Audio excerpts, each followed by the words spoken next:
તો મોટા સમાચાર સામે આવી રહ્યા છે, જ્યાં રાજ્ય ચૂંટણી પંચે સુપ્રીમ કોર્ટમાં કેવિયેટ કરી છે દાખલ। જી હા, દિનેશ બાંભણિયાની પિટિશન સામે કેવિયેટ દાખલ કરવામાં આવી છે।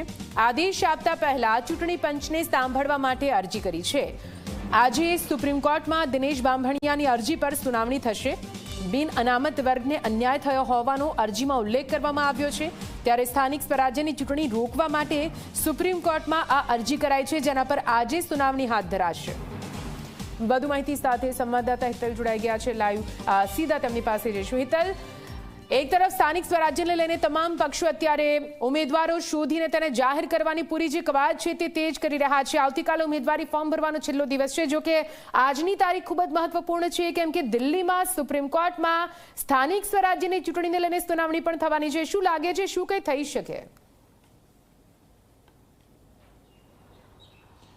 જી ચોક્કસ નિધિ, એવું કહી શકાય કે એક તરફ રાજકીય પક્ષો ઉમેદવારી ફોર્મ ભરવા અને ઉમેદવારી જાહેર કરવામાં વ્યસ્ત બન્યા છે, ત્યારે આ ચૂંટણી પ્રક્રિયા સંપૂર્ણ રોકવી જોઈએ એ પ્રકારની માંગણી સાથે જે પિટિશન બિન અનામત આયોગ, બિન અનામત વર્ગ દ્વારા દાખલ કરવામાં આવી છે। ખાસ કરીને પાટીદાર આંદોલનના જે નેતા છે દિનેશ બાંભણિયા દ્વારા આ અરજી દાખલ કરવામાં આવી છે અને એની સુનાવણી આજે બપોરના સેશનમાં હાથ ધરાશે એ પ્રકારની વાત સામે આવી છે। તેની સામે રાજ્ય ચૂંટણી આયોગ દ્વારા પણ કેવિયેટ દાખલ કરવામાં આવી છે। સ્વાભાવિક છે કે રાજ્ય ચૂંટણી આયોગ દ્વારા જે સુપ્રીમ કોર્ટમાં કેવિયેટ દાખલ કરવામાં આવી છે તેમાં સ્પષ્ટ ઉલ્લેખ કરવામાં આવ્યો છે કે જે પિટિશન દાખલ થઈ છે એની પર સુપ્રીમ કોર્ટ કોઈપણ પ્રકારનું વોટિંગ કે ચુકાદો આપે એ પહેલાં ચૂંટણી પંચને પણ સાંભળવા જોઈએ। સ્વાભાવિક છે કે અત્યારે જે પ્રકારે બિન અનામત વર્ગને આ સ્થાનિક સ્વરાજ્યની ચૂંટણીમાં 27% અનામતને કારણે અન્યાય થઈ રહ્યો છે એ પ્રકારની પિટિશનમાં દાખલ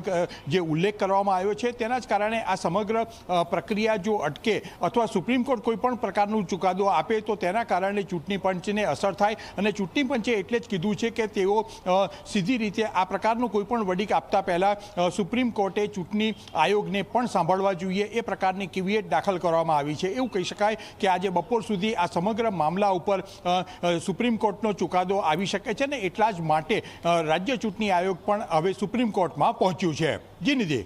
બિલકુલ આપ તમામનો આભાર પૂરી માહિતી માટે। નજર રાખજો, ફરીથી આપની પાસે આવીશું। તો સ્થાનિક સ્વરાજ્યની ચૂંટણીને લઈને એક તરફ ગુજરાતમાં ધમધમાટ જોવા મળી રહ્યો છે, આ તરફ સુપ્રીમ કોર્ટમાં આજે સુનાવણી થવાની છે, જેમાં ચૂંટણી પંચને સાંભળવા માટે અરજી કરવામાં આવી છે સુપ્રીમ કોર્ટમાં। દિનેશ બાંભણિયાની અરજી, જેમાં ઉલ્લેખ કરવામાં આવ્યો હતો કે બિન અનામત વર્ગને અન્યાય થઈ રહ્યો છે ઓબીસી અને એસસી અનામતને લઈને, અને તેને જ લઈને અરજી કરાઈ છે। આજે સુપ્રીમ કોર્ટમાં સુનાવણી હાથ ધરાશે।